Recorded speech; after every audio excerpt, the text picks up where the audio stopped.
Gorakhpur news में आप सभी का स्वागत है। दिन भर की खबरों के साथ मैं हूं फरीद अहमद। नगर आयुक्त गौरव सिंह सोगरवाल ने नगर निगम द्वारा शहर की सफाई व्यवस्था आगामी मानसून में जल निकासी सुनिश्चित कराने हेतु महानगर में कराए जा रहे नाला सफाई कार्य एवं निर्माणाधीन विकास परियोजनाओं का प्रतिदिन प्रातः काल में साइकिल से औचक निरीक्षण किया जा रहा है तथा महानगर वासियों से नगर निगम द्वारा कराए जा रहे कार्यों के संबंध में फीडबैक भी लिया जा रहा है।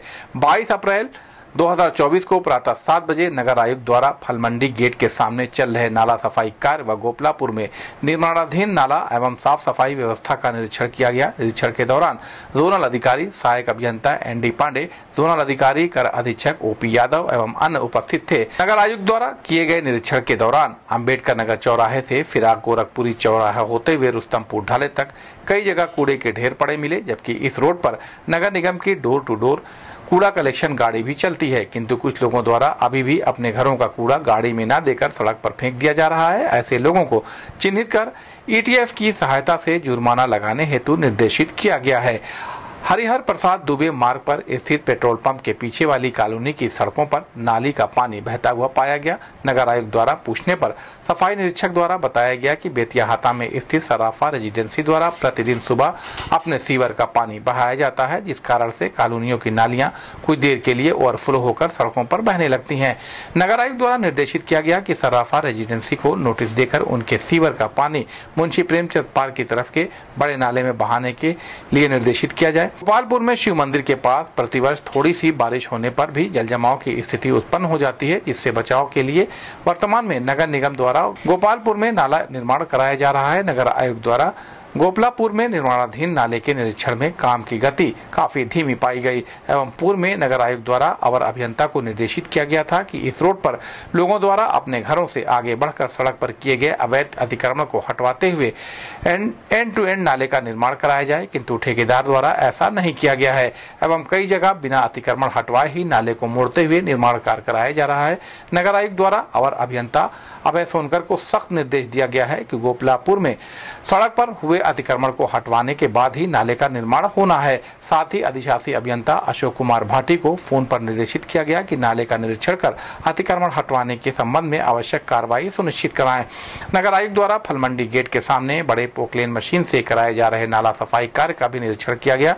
नगर आयुक्त द्वारा जोनल अधिकारी को निर्देशित किया गया कि बरसात से पूर्व अपने जोन के समस्त बड़े, मझोले एवं छोटे नालों की कम से कम 3 बार अच्छे से सफाई करा लें, जिससे बरसात के समय जल जमाव की शिकायत न। निषाद पार्टी के राष्ट्रीय अध्यक्ष व कैबिनेट मंत्री डॉक्टर संजय निषाद के ऊपर संत कबीर नगर में शादी से लौटते समय अज्ञात हमलावरों ने हमला कर दिया। बताया जा रहा है कि हमलावरों की संख्या 20 से 25 रही होगी। चोट लगने से संजय निषाद की नाक से खून बहने लगा तो उनके समर्थक जिला अस्पताल ले गए। सांसद परवीन निषाद भी 3 विधायकों के साथ जिला अस्पताल पहुंचे, जहां पर उन्होंने हमलावरों के खिलाफ कार्रवाई की मांग करते हुए धरना दिया। वहीं इस संबंध में मंत्री संजय निषाद ने कहा कि रविवार की रात वह संत कबीर नगर से मोहम्मदपुर कठार में एक विवाह में शामिल होने गए थे। वहीं पर कुछ लोग सांसद परवीन निषाद व संजय निषाद के खिलाफ अमर्यादित शब्दों का प्रयोग कर रहे थे। संजय निषाद के अनुसार उन्होंने समझाने की कोशिश की, लेकिन वह लोग उग्र हो गए और हमला कर दिया, जिसके बाद मुझे चोटें आईं। उसके बाद मुझे जिला अस्पताल में भर्ती कराया गया है। इसलिए प्रशासन से मांग है कि हमलावरों के खिलाफ कार्रवाई की जाए। इस संबंध में गोरखपुर न्यूज से बात करते हुए निषाद पार्टी के राष्ट्रीय अध्यक्ष व कैबिनेट मंत्री डॉक्टर संजय निषाद ने कहा, देखिए, मैं अपने मछुआ समुदाय का नेतृत्व करता हूँ और जो गरीब हैं उनको मैं गले लगाता हूँ और जितने भी कोशिश करते हैं उनके जितने भी ओकेजन हो, शादी विवाह, मैं खुद जाऊँ। तो मैं एक कार्यकर्ता था, पहले फोर्स में थे, उनका भाई है, यहाँ रहता मोहम्मदपुर कठार, वहाँ निषाद राज की मूर्ति भी लगी है। तो वहाँ हमको शाम को मैडम को जाना था, लेकिन हम वो नहीं जा पाए तो हमें गए। वही हुआ मोर्चा का गाँव है। बैठे वहाँ तो पानी उन्हें पी लिया। पता चला कि उसका जयमाल हो जाता, जाइए 10 मिनट में रुक गया। पीछे से कुछ लोग उल्टा पुल्टा सांसद जी और निषाद पार्टी हमारे खिलाफ बोल रहे थे। मैं सोचा कि हमारे बिरादरी के लोग होंगे, लाओ समझा देते हैं। आगे लाके बैठा दिया और जब बैठा दिया तो मैं पूछा तो सांसद के खिलाफ बोले। तो मैंने कहा सांसद आएंगे, उनसे बात कर लेना।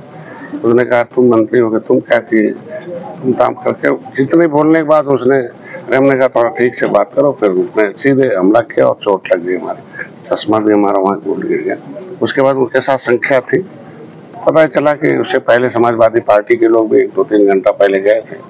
उन लोगों ने इस तरीके से कह के आए थे, ऐसा ऐसा उल्टा पुल्टा। तो रिएक्शन तो समाजवादी पार्टी के लोगों ने वहाँ करा रखा था। वहाँ कुछ बदमाश किस्म के लोग चार थे, प्रधान भी था। मैंने पूछा कि कौन हो, थोड़ा यादव बताए कि क्या होता है।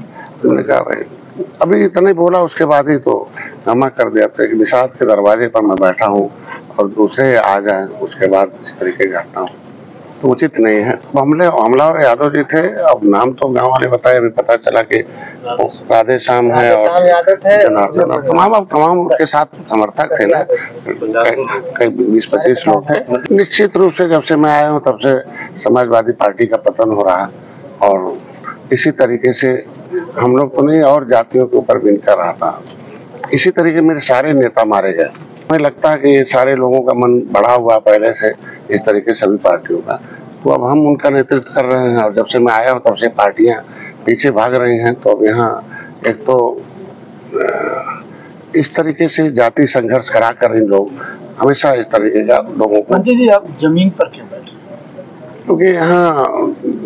क्योंकि वहाँ जो हमलावर था तो मैं डॉक्टर हूँ तो मानवीय दृष्टिकोण से गांव वाले उसे, क्योंकि निषादों के बीच में आके हमला किया था तो गांव वाले उसके ऊपर उसे कुछ और न हो जाए घटना, इसके लिए मैंने उससे हमारे सिक्योरिटी वालों ने पकड़ के उठा लाया और मैंने एसपी से बोला कि मैं लाया हूँ, उसको ले जाके कर लेना, कहीं फिर समर्थक आ जाएंगे तो यहाँ भी हो जाएगा। मैं दवाई कराने लगा। मैं एसपी से भी बात किया था, डीएम से भी बात किया।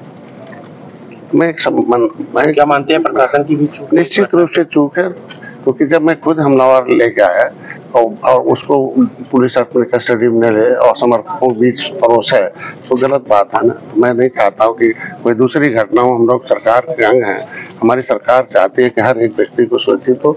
कानून अपना काम करेगा तो कानून देखिए। अब चूंकि एक दो ऐसा वहाँ का एक अधिकारी था कि जब उसे फोन किया हमारे पीआरओ ने उसके निजी मोबाइल पर, तो उसने बड़ा थोड़ा गलत शब्दों का प्रयोग किया वहाँ का पुलिस चौकी इंचार्ज, और उसने कहा कि ऐसे तो ऐसे अपमर्यादित भाषाओं का प्रयोग किया। तो मैंने कहा भी इनसे, तो मेरा कहना ये है कि मैं माननीय हूँ और प्रोटोकॉल के तहत मैं हूँ। बेटा घर बना रखा है, यहाँ चुनाव परिवार यही है, क्योंकि वहाँ का मकान गोरखपुर का भी बन रहा है तो वहाँ तो यही सब लोग हैं।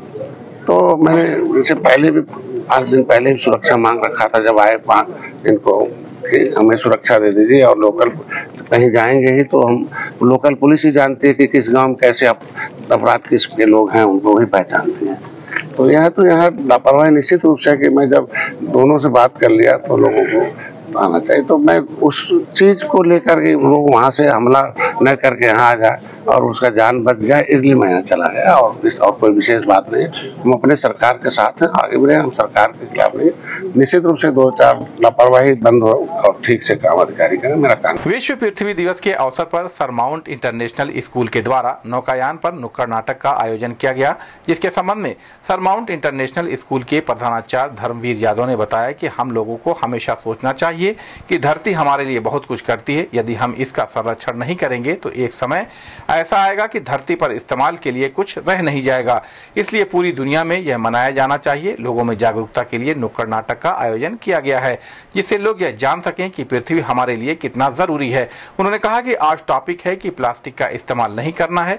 इस संबंध में गोरखपुर न्यूज से बात करते हुए सरमाउंट इंटरनेशनल स्कूल के प्रधानाचार्य धर्मवीर यादव ने कहा, संदेश यही है कि ऐसा नहीं कि आज के वर्ल्ड अर्थ डे तो हम केवल आजाद के बारे में सोचेंगे। हमेशा हमको ये सोचना चाहिए कि धरती हमारे लिए बहुत कुछ करती है। जो भी है दुनिया में सब कुछ इसी धरती पे है। अगर हम इसका संरक्षण नहीं करेंगे तो फिर एक समय ऐसा आएगा कि हमारे पास कुछ भी नहीं रहेगा यूज़ करने के लिए। इसलिए अर्थ डे ही नहीं, 22 अप्रैल ही नहीं, पूरे देश भर में हर दिन ये पर्व मनाया जाना चाहिए।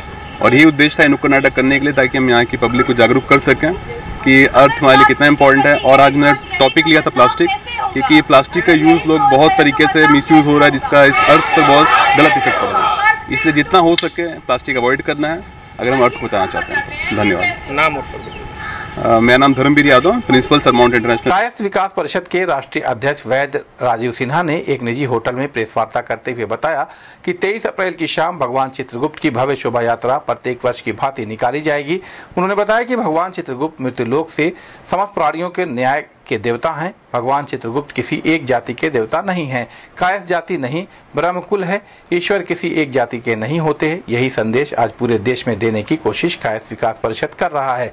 कुछ लोग भगवान चित्रगुप्त को सिर्फ कायस्थों का देवता मानकर उन पर प्रश्न चिन्ह लगाने का काम कर रहे हैं। कलम को आत्मसात करने वाला हर प्राणी चित्रगुप्त का वंशज है।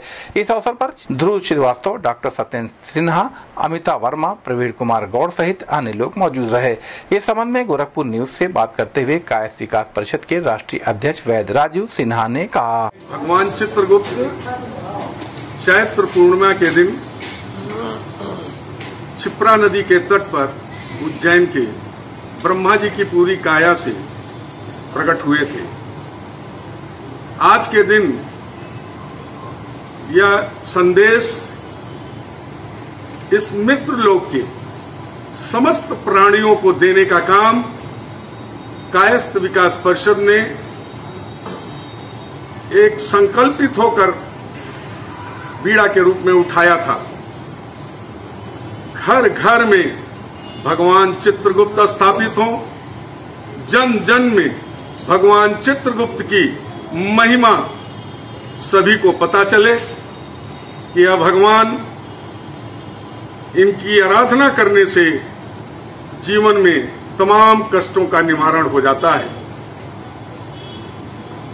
इस यात्रा की शुरुआत गोरखपुर से कायस्थ विकास परिषद ने 30 वर्षों पहले प्रारंभ किया, जो आज पूरे देश में सभी प्रांतों में बड़े धूमधाम के साथ चैत्र पूर्णिमा के दिन भगवान चित्रगुप्त की शोभा यात्रा निकलती है। इसी संदर्भ में हम आपके बीच आपके माध्यम से यह कहने आए हैं कि भगवान चित्रगुप्त की आराधना जो भी कलम का पुजारी करेगा उसे बहुत ही लाभ प्राप्त होगा। यह एक भ्रम फैलाया गया है समाज में कि भगवान चित्रगुप्त केवल कायस्थों के देवता हैं। भगवान कोई भी हो, किसी जाति विशेष का देवता नहीं होता है। कायस्थ ब्रह्मकुल है, कोई जाति नहीं। यह आपके माध्यम से जनता को बताना चाहता है कायस्थ विकास परिषद कि हम ब्रह्मकुल के लोग हैं, हम किसी एक जाति विशेष के नहीं। हमारे देवता इस मृतलोक के समस्त प्राणियों का न्याय करने वाले हैं, धर्माधिकारी हैं। आइए 23 अप्रैल को बॉबिना होटल के सामने से भगवान की इस भव्य शोभा यात्रा में सम्मिलित होकर आप सभी पुण्य के भागी बने। कितने बजे यह यात्रा निकलेगी? शाम 5:30 बजे बॉबिना होटल कायस्थ विकास परिषद केंद्रीय कार्यालय से यह शोभा यात्रा प्रारंभ होकर तरंग चौक, आर्यनगर, हवाई का पुल, बक्सीपुर, श्री चित्रगुप्त मंदिर होते हुए बैंक रोड, विजय चौक, सुमेर सागर, जटाशंकर होते हुए पुनः केंद्रीय कार्यालय पर महाप्रसाद के बाद समाप्त हो। नाम और पद बता दीजिए। वैद्य राजू सिन्हा, राष्ट्रीय अध्यक्ष कायस्थ विकास। सरमाउंट इंटरनेशनल स्कूल के द्वारा नौकायान पर मतदाता जागरूकता कार्यक्रम के तहत सभी छात्रों व टीचर को 1 जून को मतदान के लिए शपथ दिलाई गई, जिसके संबंध में शहर विधानसभा के सह प्रभारी अभिषेक कुमार पांडे ने बताया कि सरमाउंट इंटरनेशनल स्कूल के द्वारा मतदाता जागरूकता अभियान के तहत सभी छात्र व छात्राओं ने शपथ लिया कि पहले मतदान करेंगे, फिर जलपान करेंगे। इसके साथ ही हम सभी छात्र अपने घरों में माता व पिता को पहले मतदान करने के लिए प्रेरित करेंगे। इस संबंध में गोरखपुर न्यूज से बात करते हुए शहर विधानसभा के सह प्रभारी अभिषेक कुमार पांडे ने कहा, सर, मतदाता जागरूकता के अभियान सरमाउंट के द्वारा यह एक बहुत बड़ा इनिशिएटिव लिया गया कि हम सबसे पहले अर्थ डे मनाएंगे, फिर लोगों को वहां पे उपस्थित जनों को 1 जून को मतदान देने के लिए शपथ भी दिलाने का कार्यक्रम करेंगे। तो इस चरण में बच्चों से यह शपथ दिलाई गई है। बच्चों को यह बताया गया है कि आप अपने घरों में जितने भी लोगों का वोटर आईडी बना हुआ है, अपने मम्मी पापा चाचा जो भी रिश्ते में है जिनका वोटर आईडी बना हुआ है, सबसे पहले उनको मतदान, फिर जलपान। यही है सर। नाम? मेरा नाम अभिषेक कुमार पांडे है, मैं सह प्रभारी हूँ शहर विधानसभा